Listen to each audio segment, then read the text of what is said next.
First of all, I would like to know your name, please. My name's Monty Brill. And where is this? This is my home up on Tom Kai Road, Redwood Valley. Welcome. All right, thank you.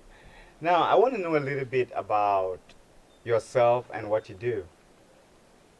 Well, I went to art school many moons ago, and I've always considered myself an artist.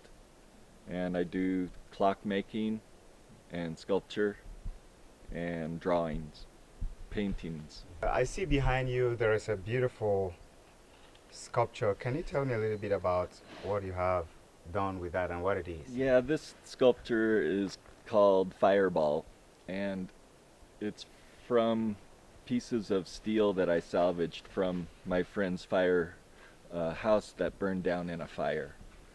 They were Phil and Shelley and Jade lost their house in the Big Valley fire last year, and I asked permission to dig some pieces from the rubble, and I put it together like this to commemorate the big loss that everybody went through last year. With the leftover parts that I picked through the ashes of the fire, I make clocks, and gonna have a show next month. You seem to be a very, very good artist because looking at that piece and the type of material that is used and the way you place them seem to be really inspirational. Can you tell me a little bit about this sculpture? Yeah, it was one of those ideas that I had this pile of pieces, not knowing how to put them together, and it just popped into my head one day, and it was an aha moment. I said, okay, I'm going to do a ball shape at the top of a pole.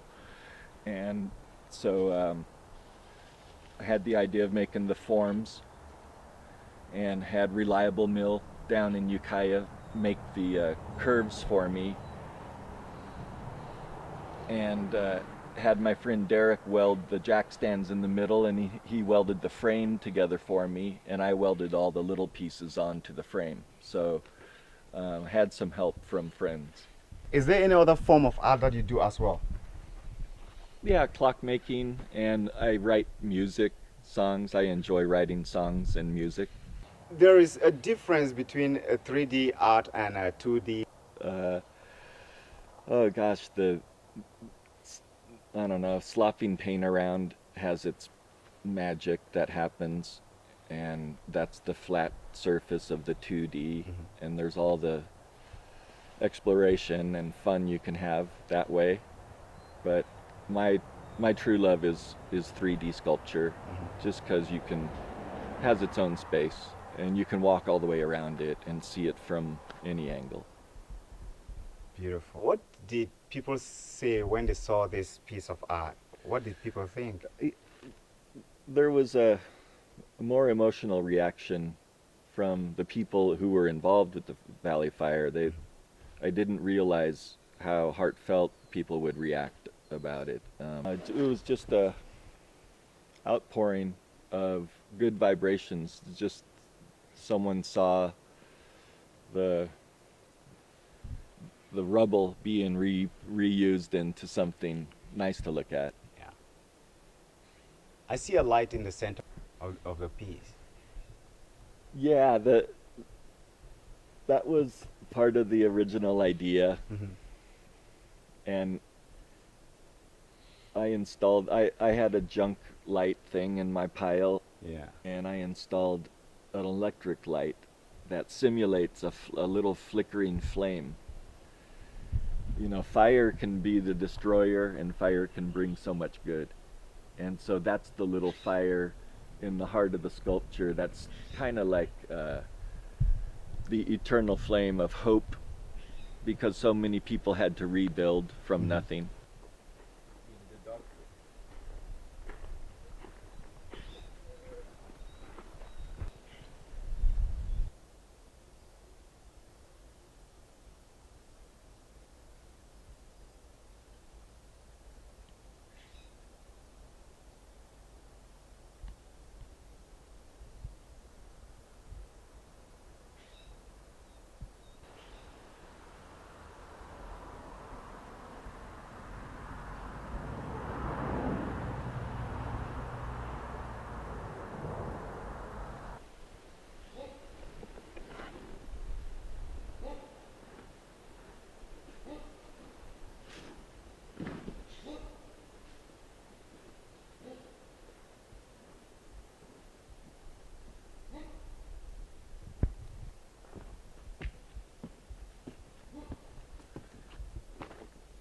So how long did it take for you to assemble all of this?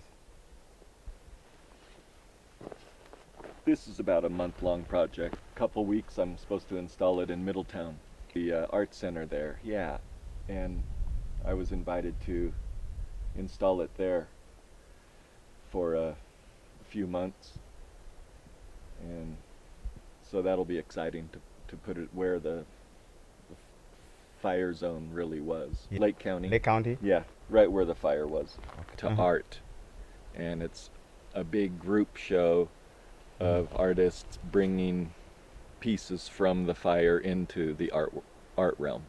September 10th in Middletown. All right, let's speak a little bit about clocks.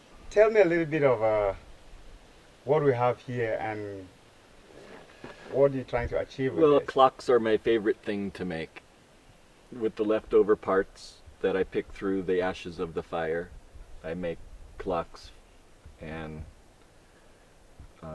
gonna have a show next month in Middletown, and whatever they sell for, I'll donate to fire victims. Okay. Where is the show again and when is that? It's in Middletown Art Center at the main intersections of the highways there, and it's September 10th, a Saturday, 6 o'clock, and everybody's invited. I think there'll be live music and food and everything like that. There'll be clocks there and the large fireball piece too. Tell me something about the first one. Over here, yeah, it's just made out of a drill press base and a wood vise piece and a heater grill, electric heater, and this bell shape is actually a lighting fixture piece, and the pendulum is a muffin fan grill, just household objects that I just put together in an assemblage and turned a tragedy, hopefully, into a little whimsy, and give people a heartfelt remembrance of the fire. Maybe someone wants a clock to remember that time of their life. Do you name your clocks? Do you give them titles, names, and... Yeah. Okay. Yeah. This one's Bell Tower. Okay. That's the Tin Woodsman. And that's Rings. Yeah, tell me a little bit about the Tin Woodsman. The clocks each take about 2 days to develop, and this one just turned into a little person with his hat, oil can, lawnmower engine, lawnmower piece. These are hooks from ratchet straps, and a turntable from a shop tool. Just bits and pieces I dug out and have fun putting together. Oh yeah, the pendulum is a French press coffee thing that you Yep. push coffee through. Yeah, it's just a lifelong hobby I've always had. And that one, what inspired you to... Start with the big pieces. You have to think about the concept of where the pendulum is going to be, so you have to engineer backwards. You find the pendulum, then you have to figure out how to mount it away from whatever's holding it up, and so forth. It's a lot of trial and error. It can be frustrating sometimes, but it usually works itself out in a better idea than I thought I had. So it's a fun process, and you know when you're done, and you move on to the next one. How do you know if your piece is completed? When do you come to that point? What happens that you say, okay, I think I'm done with this? Great question. I can see. I don't know. Usually I actually add on another part, and it's too much. And then you actually do it. But I can take it back off again. So tons of trial and error, and the clock tells you, all right, that's all. That's enough. Any more and it's going to be too busy, and not enough and it's too simple. So it's just a matter of beauty in the eye of the beholder, the artist, and essential belief is to what is enough and what is too much and all that is they bring it through their art. Now tell me a little bit about the last one. The last one looks very, very beautiful. The design is incredible. Yeah, rings. I just ended up starting off with all these round shapes, and um, they've all fell together like this. Some pieces that didn't get burned as much away from the hot spots. The clock rings is from a stove clock that burned in the fire, and the watch spring was from a wind-up mechanism. And the other things are engine, electric motor guts, and a big pipe flange and a vice base.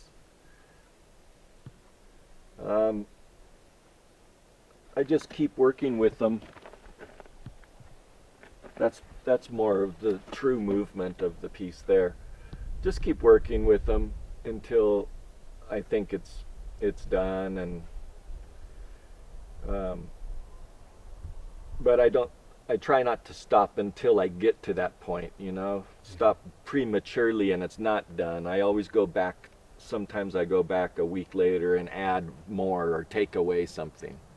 It's a fun process, and you just know when it's done. Yeah, the backs are fun to look at too. Like this one is an old speaker grill. Kind of hide the mechanism.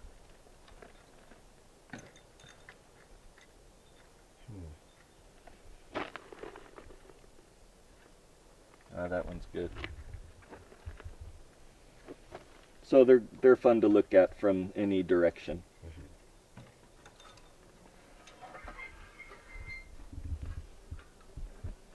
Now tell me a little bit about the mechanism. Yeah, they're called clock movements, and these are simple one battery movements that just about power every clock you see. And I build the clock around the movement size, and I try to conceal the movement so it doesn't distract from it. They're long lasting. They seem to work really well for a long time. Okay. Yeah, reliable. The movements, they just come from a clock movement factory. You don't have to wind them up. They last for a year on a battery. Been doing it since then. What's that, 20 years? And just haven't gotten tired of it yet. Just love it. So do you do this for a living, or you just do it for fun and you make a living out of it? How does it work? Yeah, I'm pretty much retired from high tech down in the Bay Area, and so it's a hobby. And so no, I do it as a hobby, and I make a little money just to buy more supplies. Okay. Now, what is your intention with this? Where do you want to go with it?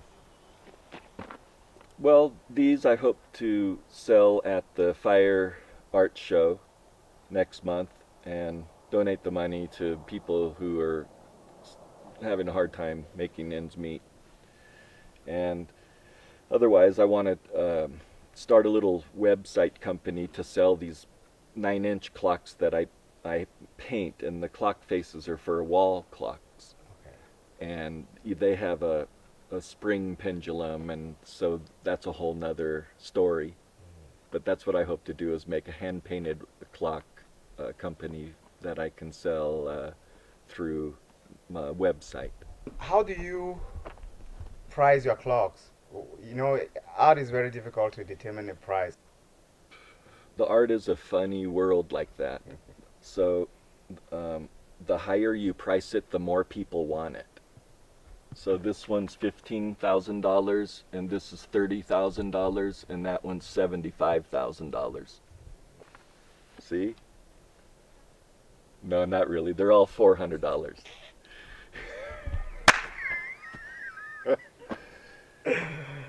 Well, it's art, and there's no price for art. That's right. You know, you can. It is kind of like the wine world. It's Yes. all kind of a myth. Exactly. Wow, what a beautiful piece of art. Mhm. Have you met people that do this same artwork, and what is your opinion with people they've met who do stuff like this? Yeah, I definitely always have my eye open for any clock, big and small. I like when I traveled, I would find clock towers and sneak in and climb to the top and see the mechanisms and watch the bells ring. It's just mesmerizing. So, yes, I always enjoy clockmakers and whatever style of clock they do. Sundials, I love.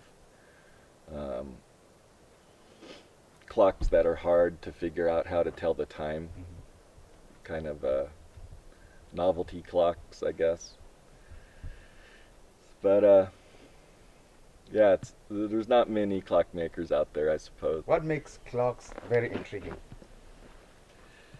Well, we only have so much time in this life, and you might as well have a cool machine to mark that time that you can refer to see what time it is. Have a cool machine telling you the time. Some of the best clocks come from Switzerland. Switzerland. The question I have always asked is, why Switzerland? They have that clockmaking university there called Tick-Tock Tech.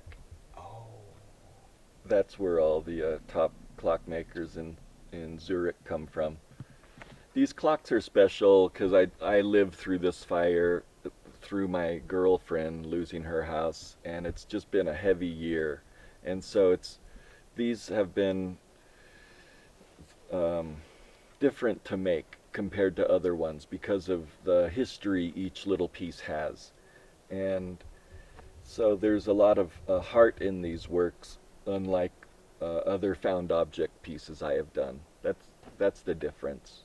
They're so personal. How long have you been doing this? I started in earnest clockmaking in 1995.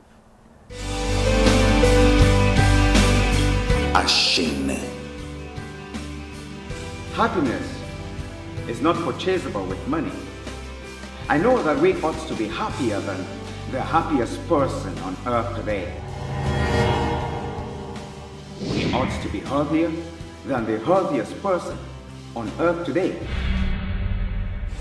And yet, we ought to be smarter than the smartest person on earth today. The gift of happiness is not purchasable with money. The path is through meditation, in which you can achieve freedom and get release from the burden of material pursuit. Practical self-healing from sickness, poverty, negative vibration, and suffering. My mission in this life is to confront evil. My job is to point a pervading light. We believe in one misconception and another. The needs and wants of man are steadily increasing by day. The scourge of daily unrest. The more he has, the more he wants. We are not born into this world to accumulate material wealth. What a waste of precious time and effort. There are better ways to do this, brethren. Practical self-healing from sickness, poverty, negative vibration, and suffering is the purpose of this call. Learn how to unlock negative childhood beliefs and curses holding you back from finding joy while living your dreams and visions.